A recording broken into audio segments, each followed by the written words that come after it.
नमस्कार, मैं हूं रवि अवस्थी और आपको बता दूं कि आज नॉकआउट में ईरान युद्ध से जुड़ी इतनी ज़बरदस्त खबर आपको बताने जा रहे हैं कि आपको लगेगा कि आखिर ट्रंप और नेतन्याहू के बीच इतनी ज़्यादा दुश्मनी पैदा कैसे हो गई। ऐसा क्या हुआ कि 90 घंटे में जो इजराइल ने भयंकर हमले लेबनान के ऊपर किए हैं, उसकी वजह से नेतन्याहू को ट्रंप ने पागल कहना शुरू कर दिया है। आखिर ऐसी क्या वजह है कि ट्रंप ने 2-2 कह दिया है इजराइल को कि अगर उसने हमले तुरंत लेबनान पे नहीं रोके तो याद रखना 3 दिन के अंदर इजराइल बर्बाद हो जाएगा। ये इतनी इंपॉर्टेंट खबर आपको बताना इसलिए बहुत ज़रूरी है और इसके ऊपर आपकी टिप्पणियाँ और कमेंट्स आना इसलिए भी बहुत ज़रूरी हैं क्योंकि आप काफ़ी दिनों से इस युद्ध को फॉलो कर रहे हो और समझ रहे हो कि कैसे कौन सा पड़ला कितना भारी है। हैरानी की बात यह है कि जिन देशों के जीत के दावे किए जा रहे हैं अमेरिका और इजराइल के, वो इस वक्त सीज़ फायर के लिए गिड़गिड़ा रहे हैं और जिस ईरान के को हारने के दावे किए जा रहे हैं वो डंके की चोट पर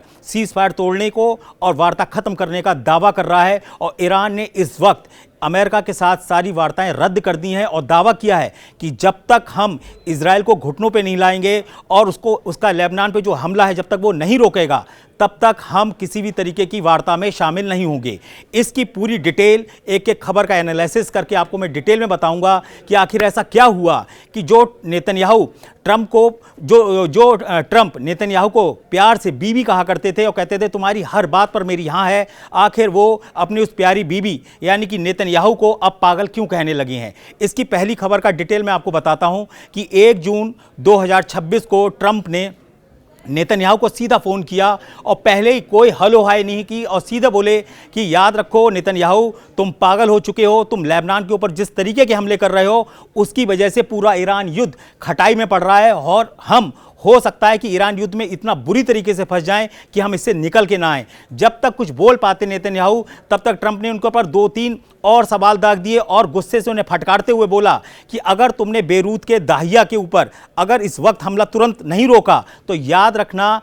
जो अमेरिका है वो इजराइल को बख्शेगा नहीं, क्योंकि हमारा सब कुछ दांव पर लगा हुआ है सीज़ फायर की जो वार्ता है। अब आपको खबर बताते हैं कि हुआ क्या था। जैसे ही नेतन्याहू को ट्रंप ने इस तरीके की धमकियां दी तो उसके पीछे की कहानी क्या थी। कहानी यह थी कि पिछले 90 घंटे से लगातार लेबनान के ऊपर इजराइल भयंकर हमले कर रहा था और जैसे ही लेबनान के ऊपर हमले हुए और दाहिया, बेरूत और टायर के ऊपर तबाहियां हुई, उसकी खबर जैसे ही पूरी दुनिया में फैली और पूरी उसके विजुअल सामने आए, उसे लेकर ईरान भड़क गया। ईरान ने तुरंत बोला अमेरिका से कि याद रखिए हमारी ये शर्त थी कि वार्ता तभी होगी जब लेबनान के ऊपर पूरी तरीके से युद्ध विराम होगा या उस पर हमले इजराइल नहीं करेगा। लेकिन इजराइल जो है वो लगातार 30 दिन के अंदर 4,500 हमले लेबनान के ऊपर कर चुका है। हम वार्ता अब नहीं करेंगे। जैसे ही खबर नेतन्याहू के जरिए ट्रंप तक पहुंची और ट्रंप के जरिए जब उनके मध्यस्थों तक पहुंची तो मध्यस्थों ने साफ बोला ट्रंप से कि हम इस ऐसी कंडीशन में ईरान के साथ शांति वार्ता नहीं कर पाएंगे। आपको तुरंत इजराइल को टाइट करना होगा, उसको बोलना होगा कि वो तुरंत इसी वक्त हमले रोके। जिस वक्त ये सब वार्ताएं और घटनाक्रम हो रहा था उस वक्त इजराइल के करीब 150 फाइटर जेट्स, जिसके अंदर कुछ F-15, F-16 और F-35 जो जेट्स थे, वो सीधे बेरूत के दाहिया पर कारपेट बॉम्बिंग यानी कि एक ऐसा कालीन बॉम्ब का हमला करने वाले थे जो शायद पूरे दाहिया इलाके को तबाह कर देता। दाहिया को इजराइल इसलिए भी तबाह करना चाहता है क्योंकि जो हिजबुल्लाह लड़ाके हैं उनका जो मेन कमांड सेंटर की जो मेन हब है वो दाहिया के अंदर है और दाहिया जो है वो दक्षिणी लेबनान के बेरूत के पास का एक कस्बाई इलाका बोला जाता है जो रणनीतिक तौर से इजराइल के लिए बड़ा इंपॉर्टेंट था। और मजे की बात यह है कि जैसे ही ट्रंप ने धमकी दी नेतन्याहू को, आप विश्वास नहीं मानेंगे, नेतन्याहू ने उसी वक्त अपने डिफेंस चीफ को फ़ोन घुमाया और तुरंत बोला कि तुरंत ऑपरेशन को अबॉर्ट करो। अबॉर्ट का मतलब होता है कि मिशन को तुरंत रोक दो। और तुरंत ये जो इजराइल के डिफेंस चीफ थे उन्होंने सीधे अपनी जो लड़ाकू टीम थी जो फाइटर जेट्स अटैक करने जा रहे थे, कारपेट बॉम्बिंग करने जा रहे थे, वो तुरंत यू टर्न लेकर वापस इजराइल की तरफ मुड़ गए। और इधर भूमध्य सागर के अंदर जो इजराइल के युद्धपोत चारों तरफ से बेरूत को घेरने जा रहे थे, उनको भी ये खबर जैसे ही मिली कि हमारा ऑपरेशन को अबॉर्ट कर दिया गया, रोक दिया गया है, तुरंत सारे युद्धपोत जो थे वो बेरूत की तरफ जो बढ़ रहे थे वो तुरंत वापस आने लगे। तो ये जो खबर थी उसने खलबली मचा दी कि आखिर इतना भयंकर गुस्से में कैसे ट्रंप आ गए कि उन्होंने अपने जिसको प्यार से बीवी बोलते थे नेतन्याहू को, उसको पागल बोलने लगे, उसको एहसान फरामोश बोलने लगे। उनको बोला कि अगर मैं नहीं होता तो तुम इस समय जेल में चक्की पीस रहे होते। ये बातें जो बोली हैं वो ट्रंप ने नेतन्याहू को बोली हैं, और ये भी बोला है कि अगर 3 दिन अमेरिका तुम्हारा साथ नहीं देगा तो इजराइल बर्बाद हो जाएगा। और इस वक्त पूरी दुनिया में अमेरिका की भी थू-थू हो रही है तुम्हारी वजह से, और इजराइल से पूरी दुनिया में है वो नाराजगी बढ़ती चली जा रही है। ये जो तीखे बाण और जो तीखे हमले ट्रंप की तरफ से नेतन्याहू के ऊपर किए गए, उससे क्या हुआ, उनका दिमाग कहते हैं ना सुन्न पड़ गया। उन्होंने तुरंत बोला कि सर आप जैसा कह रहे हैं मैं वैसा करूंगा, और उन्होंने तुरंत आदेश दिया और जो हमला था वो बेरूत पर रोक दिया गया। ये जो पहला झटका था नेतन्याहू के लिए, इससे वो उबर भी नहीं पाए। तब तक क्या हुआ, ईरान ने सीधे ट्रंप को बोला कि आपने हमारे ऊपर हमला करवाया है, हम शांति वार्ता से हट रहे हैं। तो इसके चक्कर में क्या हुआ, जो कतर और ओमान जो मध्यस्थ के रूप में मेन रूप से समय काम कर रहे हैं, उन्होंने सीधा ट्रंप को बोला कि सर याद रखिए हम ऐसी कंडीशन में बिल्कुल भी शांति वार्ता को आगे नहीं बढ़ा पाएंगे, और जो आप लेटर ऑफ इंटेंट जिसका आप इंतजार कर रहे हो कि एक आशय पत्र मिलने वाला है ईरान की तरफ से वो हम नहीं दे पाएंगे। और आपको मैं बता दूं, ये जो सारी खबरें मैं आपको बता रहा हूं वो एक्सियोस, ISW और अल जजीरा के जो टॉप डिप्लोमेट्स हैं और उनके जो खुफिया सूत्र हैं उसके हवाले से ये खबर आ चुकी है। और इस वक्त पूरी दुनिया में यह छाया हुआ है कि ट्रंप ने नेतन्याहू को पागल कहा है। ईरान युद्ध को लेकर ट्रंप इतने ज़्यादा बौखलाए हुए हैं कि उन्होंने इजराइल की दोस्ती की ना तो परवाह कर रहे हैं और ना ही वो ये सोच रहे हैं कि अगर वो ईरान के साथ कोई एक ऐसा समझौता कर लेते हैं जिससे नेतन्याहू को और इजराइल को भारी नुकसान होगा, उसकी भी परवाह इस वक्त राष्ट्रपति ट्रंप नहीं कर रहे हैं। इसकी भी डिटेल मैं अभी आपको आगे बताने वाला हूं। सबसे पहले इंपॉर्टेंट ये था कि जो एक्सियोस का रिपोर्टर है, बहुत इंपॉर्टेंट, उनका नाम याद रखिएगा, बराक रावत ने एक्सियोस को खुफिया सूत्रों के हवाले से खबर दी कि ट्रंप ने नेतन्याहू को डांटकर बेरूत के ऊपर हमला रुकवा दिया है। और उसके बाद क्या किया, ट्रंप ने तुरंत एक वो लिखा, सोशल मीडिया पर अपना ट्वीट किया और लिखा कि मेरे कहने के बाद बेरूत में जो हमला करने जा रहा था इजराइल, उसको रोक दिया है। और लास्ट में उन्होंने लिखा थैंक यू बीबी। यानी देखिए, पहले बीबी को डांटा, उसको पागल बताया, उसको एहसान फरामोश बताया, और उसके बाद बोल रहा है थैंक यू बीबी। यानी कि ट्रंप का आप मानसिक स्थिति देख सकते हैं कि ईरान युद्ध से निकलने के लिए ट्रंप जो थे वो बुरी तरीके से बौखला रहे हैं। ये वही ट्रंप हैं जिन्होंने बोला था कि नेतन्याहू जैसा बहादुर और सच्चा और वफादार साथी आज तक दुनिया में कहीं पैदा नहीं हुआ और ना ही मिलेगा। ये ट्रंप के दावे थे। और आज ट्रंप ने अगर पागल बोला भी था आपने, तो उस बात को लीक करने की क्या जरूरत थी? आपने क्यों बराक एविद का इस्तेमाल किया, जो एक्सियोस के एक बहुत ही नामचीन राजनीतिक रिपोर्टर हैं? उनको आपने सबसे पहले क्लू दिया कि मैंने इनको ऐसा बोला है, इसको पूरी दुनिया में फैलाओ और बताओ कि पूरे मिडिल ईस्ट के अंदर वॉशिंगटन का दबदबा है और वॉशिंगटन ही तय करेगा कि ईरान युद्ध का फैसला कौन करेगा, इजराइल नहीं करेगा। और आपको बता दें, नेतन्याहू ने इशारा किया था अप्रैल 2026 में कि हमें मुख्य वार्ता, ईरान से जो मुख्य वार्ताएं हो रही हैं उसकी जो लाइव अपडेट होता है उससे हमें दूर कर दिया गया है, और हमको बताया ही नहीं जा रहा है कि समझौता कैसे हो रहा है, क्या हो रहा है, क्यों नहीं हो रहा है, कुछ भी ट्रंप नहीं बता रहे थे। और आपको बता दें कि जो अमेरिका, जो मोसाद है इजराइल की, CIA है, इनके जो टॉप ऑफिशियल्स पहले मीटिंग करते थे और एक दूसरे को शेयर करते थे अपनी खुफिया इनपुट्स या वार्ता से जुड़ी हुई कुछ इनपुट्स थे, वो देना बंद कर दिए गए थे अप्रैल 2026 के बाद से। और इसको लेकर बहुत ज़्यादा गुस्सा नेतन्याहू और इजराइल के अंदर भरा हुआ है। और जो वहाँ के चीफ हैं इजराइल के, इयाल ज़मीर ने बोला नेतन्याहू को कि सर देखिए, अगर हम ऐसे ही पिछलग्गू बने रहेंगे अमेरिका के, तो आप याद रखिएगा यही जो ट्रंप हैं, जो समय आपकी इतनी लंबी लंबी तारीफें और बड़े बड़े कसीदे कर रहे हैं, यही ट्रंप हमको धोखा दे के चले जाएंगे। और उनका ये जो शक था वो पूरी तरीके से सच साबित हुआ। और इसका सबसे बड़ा कारण ये है कि जो लेटर ऑफ इंटेंट यानी कि आशय पत्र ईरान की तरफ से मिलने वाला था वो खटाई में पड़ गया। ट्रंप को लगा कि जब भी मैं किसी सीज़फायर के बिल्कुल करीब पहुंचता हूं, ये जो इजराइल है कभी बेरूत पे भयंकर हमला कर देता है, कभी ईरान के ऊपर कुछ इस तरीके के हमले करवा देता है जो पूरे सिस्टम को और पूरे सीज़फायर को खटाई में डाल देते हैं। तो यहां पर जो ट्रंप का गुस्सा होने के पीछे की सबसे बड़ी वजह जो थी वो ये थी कि बेरूत पे हमला करने से, दाहिया पे हमला करने से, टायर पे हमला करने से लेबनान जो था वो बुरी तरीके से खूना खच्चड़ हो गया। और जिसकी तस्वीरें जब पूरी दुनिया के अंदर गईं तो ट्रंप को जवाब देना मुश्किल पड़ रहा है कि तुम एक तरफ 60 दिन के सीज़फायर की बात कर रहे हो, आपने बोला था कि 17 अप्रैल से लेबनान और इजराइल की तरफ से हमने सीज़फायर करा दिया, तो ये कैसा सीज़फायर है? एक तरफ 800 लोग मारे गए, कुछ ही महीनों के अंदर। दूसरी तरफ 4,500 हमले पिछले 30 दिन के अंदर इजराइल ने पूरे लेबनान में कर दिए। चौथी इंपॉर्टेंट बात कि अब तक लेबनान के लगभग 600 वर्ग किलोमीटर का इलाका इजराइल कब्जा कर चुका है। पिछले 24 से 36 घंटे के अंदर दक्षिणी लेबनान के अंदर जो ब्यू फोर्ट है, ब्यू फोर्ट एक बहुत बड़ा किला है जो बोला जाता था कि रणनीतिक किला है हिजबुल्लाह का, जो गढ़ था और बहुत ही ऊंचाई यानी कि 700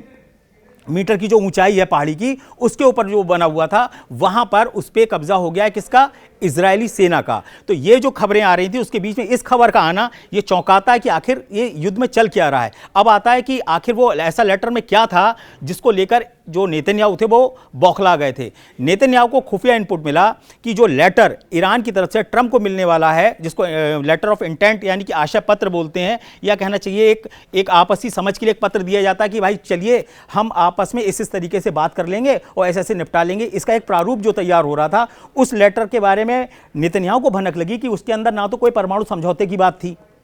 कि भाई ईरान का परमाणु समझौता जो होगा या उसका जो यूरेनियम 440 केजी है उसको हम उस पर कोई बात करेंगे, वो वर्ड नहीं था। दूसरा, उसकी बैलिस्टिक मिसाइलों को लेकर उसके अंदर कुछ नहीं था। तो नेतन्याहू को यही नहीं समझ में आया कि जिसके लिए ईरान युद्ध हुआ, जिसके लिए लेबनान युद्ध चल रहा है, वही चीज़ें उसके अंदर नहीं है। नेतन्याहू को यही नहीं समझ में आया कि ट्रंप ऐसा कैसे कर सकते हैं कि ईरान के 440 किलो संवर्धित यूरेनियम पर आंख मूंद कर बैठे हैं जिससे 10 एटम बम बना सकता है। और वो ये भी मानते हैं नेतन्याहू और ट्रंप दोनों कि भाई जो 440 केजी यूरेनियम है ईरान का, वो बहुत ज़्यादा गहराई में दबा है, उसको आसानी से निकाला नहीं जा सकता। और दूसरी इंपॉर्टेंट बात है कि ईरान के तेवर जरा ढीले नहीं पड़े हैं। आपने जो उस पर इतने बड़े भयंकर हमले किए थे और दावा किया था कि हमने उसकी 90% मिसाइलें खत्म कर दी हैं, उसके ऊपर तो खुद CNN और CBS न्यूज़ जो अमेरिकन मीडिया है, उन्होंने खुफिया सूत्रों के हवाले से दावा किया है कि जिस मलबे का दावा कर रहे थे कि हमने उसको मलबा बना दिया है अंडरग्राउंड मिसाइल सेंटर को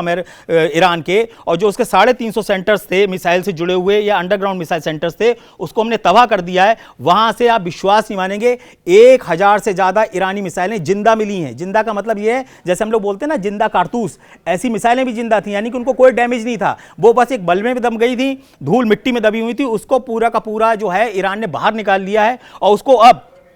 पहले फिक्स मोबाइल लॉन्चर से छोड़ा जाता था, अब फिक्स लॉन्चर से छोड़ा जाता था, अब सुनने में आया है कि ट्रक पे माउंट किया गया है, उसको मोबाइल लॉन्चर्स पर सेट कर दिया गया है। इस तरीके की मिसाइलें उसने अपनी डेवलप कर ली हैं। तो कहने की कंडीशन ये है कि 8 अप्रैल 2026 से जो सीज फायर ट्रंप ने एक तरफा शुरू किया था, उसके पीछे की सिर्फ और सिर्फ एक वजह समझ में आ रही है कि ट्रंप चाहते हैं कि किसी तरीके से ईरान युद्ध से मेरा पिंड छूटे। अब आपको बताएं कि ये युद्ध इतना भारी क्यों पड़ रहा है ट्रंप के ऊपर। ट्रंप ने अपने जो तेल के रिजर्व थे उसका मान के चल रहे हैं, आप 14 से 15% अब तक यूज कर चुके हैं ताकि बहुत भयंकर तरीके से तेल के दाम ना बढ़े। अब उनके जो रिजर्व्स हैं उसका पहली बार इस तरीके से इस्तेमाल हुआ है और उसको उनको भरना भी पड़ेगा और भरने के लिए उनको महंगा तेल भी खरीदना पड़ेगा। तो दोहरी मार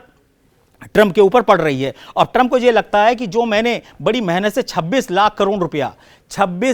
रुपया जो उन्होंने टैरिफ से कमाया था, उसका एक बहुत बड़ा हिस्सा ईरान युद्ध में इस समय ट्रंप और अमेरिका का खर्च हो रहा है। और यही चीज जो है वो ट्रंप की बौखलाहट का कारण बन गई है। अब उनको लग रहा है कि चाहे पाकिस्तान हो, चाहे कतर हो, चाहे ओमान हो, किसी भी तरीके से ईरान को मना ले, इस युद्ध को रुकवा दे, क्योंकि इतनी चीजें क्लियर हो चुकी हैं ट्रंप के दिमाग में कि ईरान को हम मिसाइल से और बॉम्बर से या फाइटर जेट से हरा नहीं पाएंगे। इसको हराने का सिर्फ एक तरीका है कि इसकी कुछ बातों को अभी मान लो, बाद में इसको कमजोर कर लेंगे, कुछ अंदर विद्रोह करवा देंगे, कुछ ऐसा कर लेंगे, बाद में बात देखी जाएगी। फिलहाल इससे इतना पिंड छूटे कि हम जाएं, हॉर्मुज से बाहर जाएं, हॉर्मुज में जो आवाजाही है वो तेज हो जाए।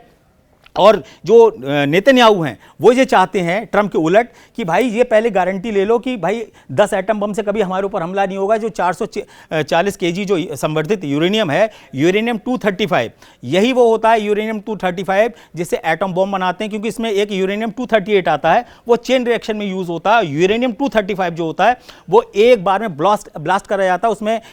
मंदगामी उसको बोलते हैं, लो फ्रीक्वेंसी के न्यूट्रॉन्स होते हैं, उसका यूज किया जाता है ब्लास्ट के अंदर। तो ये जो टेक्निक है वो ईरान के पास आ चुकी है। तो ऐसी स्थिति में यह है कि जब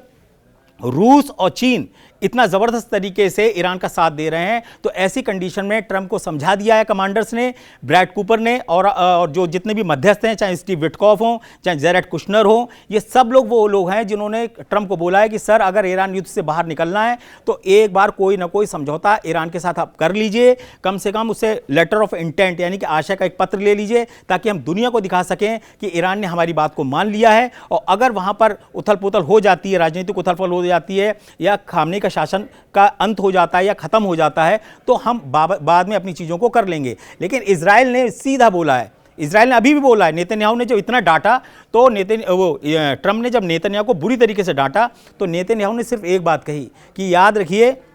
हमने आपके कहने पर अपना पूरा देश दांव पे लगा दिया है, हम हर मिशन में आपके साथ हैं, लेकिन इजराइल के हितों का नुकसान नहीं होना चाहिए। अगर इजराइल के हितों का नुकसान होगा तो इजराइल अपने दम पर युद्ध करेगा। और आपको बता दें अभी की जो लेटेस्ट खबरें हैं उसके मुताबिक दक्षिणी लेबनान के कई बड़े इलाकों में जो इजराइल की ग्राउंड फोर्सेस हैं वो मूवमेंट उनका बहुत तेजी से बढ़ गया है और मरकावा टैंक के साथ कई इलाकों पर कब्जे की तरफ बढ़ चुकी हैं। ये लेटेस्ट खबर बता रहे हैं। इधर ये भी पता चला है कि उत्तरी इजराइल के ऊपर हिजबुल्लाह ने अटैक करने का प्लान कर लिया है, जिसमें ईरान साथ दे रहा है और लेबनान के किसी रास्ते से